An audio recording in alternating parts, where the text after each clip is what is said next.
Hey everybody, welcome back to the channel. It's old Pappy back with another one, and we're taking another look at Fafnir. That's right, the new prototype robot that's on the test server right now, and it is basically a mashup of a bunch of different robots. I think it's probably closest to probably a Fenrir and a Hawk. And so you can see right off the bat, look at this, they've clipped its wings. And you're asking yourself, Pappy, what are you talking about? Well, anybody who checked my old video about this robot would know that it used to have wings that spread really far out. I think I described them last time around as almost like a raven or a falcon kind of thing, but really it had this kind of real bird-like feel to it. And they definitely have changed that up. And so on the Fafnir here, I have basically the new mashup weapons that are sort of a combo of cryo weapons and scourges. You can kind of see them there. They're all named after various aspects of Norn or North mythology. I can't even pronounce the names. I'll put them on the screen here. And basically, what do you need to know about this robot? Well, it is basically, when it's in the air, it shoots a weapon, not quite like the Hawk. It only has about 350 meter range, and it basically has that sort of damage over time effect, but it actually seems to look more like a machine gun than anything else. So that's number one. Number two, it has 2 light and 2 medium weapons, and when it's on the ground, it uses all 4, and when it is in the air, it only uses 2, but it has a protective absorber shield here. And so you can kind of see that pinky purple glow around me when I take to the air. That is my shield. And when I'm in the air, you can see those little dots there firing out of the front of the robot. That is the damage over time weapon right there. Now again, it only has 350 meter range, so that kind of really limits you in terms of trying to pair it with these weapons. Now these weapons, I believe they have, God, I want to say 500 meter range. I'll have to double check the stats afterwards. If I'm wrong, I'll put it on the screen. But basically, they are quite strong, and so I am already predicting that whether or not this is the new meta, these are going to be super strong. Look at that! I just killed a guy there. I'm just taking out. Look at that! Oh my gosh! Look at me take that guy's health down. Holy cow! We already brought him down to his last stand. And again, when you're also, one other thing to remember about the Fafnir is that it actually has damage resistance as well when it's on the ground. So it's really, really strong. It gives you that sort of tanky feel when you're on the ground.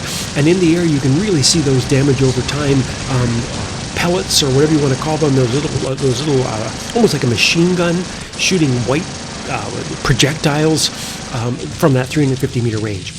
And so you can see here, though, I'm only using 2 of my weapons in the air, and the other 2 become inactive. So that's a real bugger. It's a kind of a catch. Oh, geez, I almost forgot one of the most important things. Oh, get away from me! Oh no! Scorpion! Yeah! Dang it! Okay, well, at least I have another couple of these in my hangar, so let's jump back in. That is one. It's actually a good life lesson, right? You have to be very careful of people that are coming up on sneak attacks for you if you're using these weapons, because they do require lock-on, right? And so that's something you're going to have to think about if you're going to use these once they hit the live server. Is just like the Scourge style weapons, they take a few seconds to lock on, and as you can see right there, if you get attacked close range, those few seconds, that might be the difference between life and death. So you got to really kind of debate that in terms of, is it worth using or not. The weapons themselves, though, I got to say, they do that sort of freeze effect of cryos, and so they will slow down your enemy. That's another positive. And look at this jumping H. There's that guy again. Nope, that's a Loki. What's he doing over here? Unfortunately, I don't have quantum radar, so I can't actually shoot that guy. And I've already got one of my weapons blown off here. So anyway, let's come over here. I'm going to try to get away from this guy.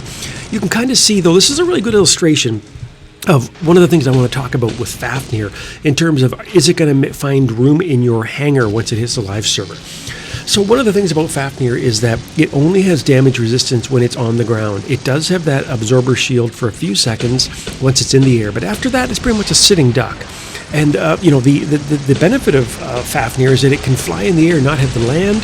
But on the other hand, if all you're doing is just floating around, you're really you're just wide open. You're like a sitting duck in a way for attack. And so what will be the actual use? What will be like? How will this be useful?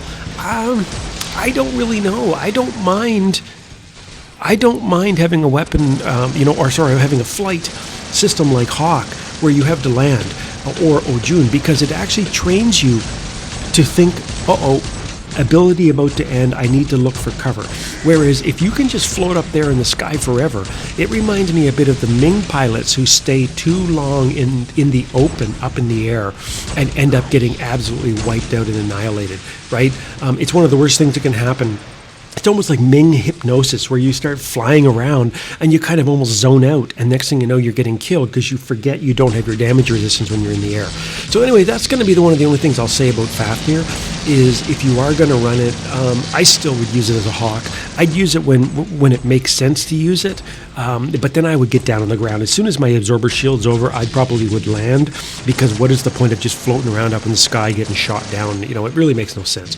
But anyway, other than that, I kind of miss the wings. I don't know about you, but if you did the test server, or check out my old video, I'm not really sure why I don't know. I don't really know why they got rid of the wings. I mean, maybe it was catching on things. I don't know. Maybe, but it does take away some of the character of the bot. I think there was nothing wrong with the wings, but maybe some people thought they were a bit kitschy. So anyway, they seem to be gone now, and it's really seeming to be sort of a finished bot in a way. I think this is more a test to work out kinks in the gameplay rather than actually redesigning it. But anyway, other than that, what's my verdict? Well, of course, if I get one, I'll play one. Is it going to be super duper strong to the point where it is the new meta? I don't know. I don't really think so. You can see right there how quickly I'm dying. Maybe it's the fact of the weapons I'm using. I'm not sure. It could be that I'm a crappy game player. Who knows? But I really do think that